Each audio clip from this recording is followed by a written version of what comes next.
Hello friends, কেমন আছো তোমরা? আশা করছি ভালো আছো। আমি ভালো আছি। তো এটা একটা আইব্রো ভাতের জাস্ট ছোট্ট করে একটু ভিডিও বানালাম, যা যা রান্না করেছিলাম সেসব দিয়ে।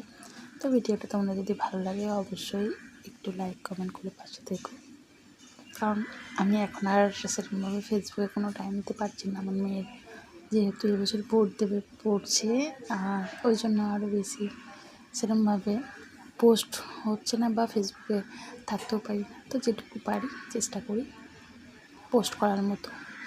তো কালকে এটা রাত্রে করেছিলাম, যেহেতু যার বিয়ে তার টাইম নেই, সেই সকালে খাওয়ার যেহেতু কাজ করে একটা জায়গায়, সেই জন্য আমি রাত্রেই খাইয়েছিলাম। তো সন্ধ্যাবেলায় রান্নাবান্না করেছিলাম, পমফ্রেট মাছ করেছিলাম, চিংড়ি মাছ। রাত্রে তো বেশি কিছু ভালো লাগবে না, এর করেছিলাম চিকেন আর চাটনি, পাঁপড়, দই মিষ্টি, এইসব বেশি কিছু রান্না করিনি। দুপুরের মেনু হলে অন্যরকম হয়, রাত্রে হলে অন্যরকম হয়।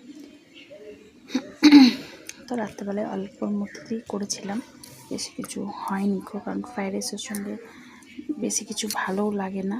তো এইটুকুই রান্না করেছিলাম।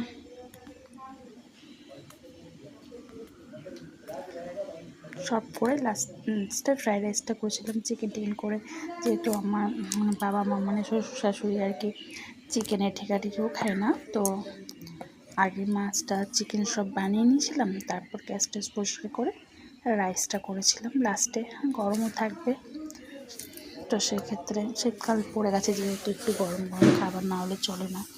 আমার তো চলেই না, ঠান্ডা খাবার আমি খেতেই পারি না, মনে হয় গলাতে নাড়ে না। এটা চিনিটা ডাস্ট করে নিয়েছিলাম যাতে তাড়াতাড়ি মিক্সড হয়ে যায়। এখানে ঘিয়ের কালারটা ফোনের মধ্যে কেমন দেখাচ্ছে, কীরকম একটা অরেঞ্জ কালারে, তো এরকম ঘিয়ের কালারটা নয় যদিও। তো চলো, রান্না কমপ্লিট, সব রান্না কমপ্লিট হয়ে গেছে। এবার খেতে দেবো। তো যাই হোক, খাবার পুরো ভিডিওটা বানানো হয়নি, ওই জন্য ফটো তুলেছিল মেয়ে, ফটোগুলোই অ্যাড করে দিলাম। তো কেমন লাগলো জানিও। টাটা, সবাইকে ভালো থাকবে, সুস্থ থাকবে, আর সবাই একটু লাইক কমেন্ট করে দিয়ে সবার দিনটা ভালো কাটুক।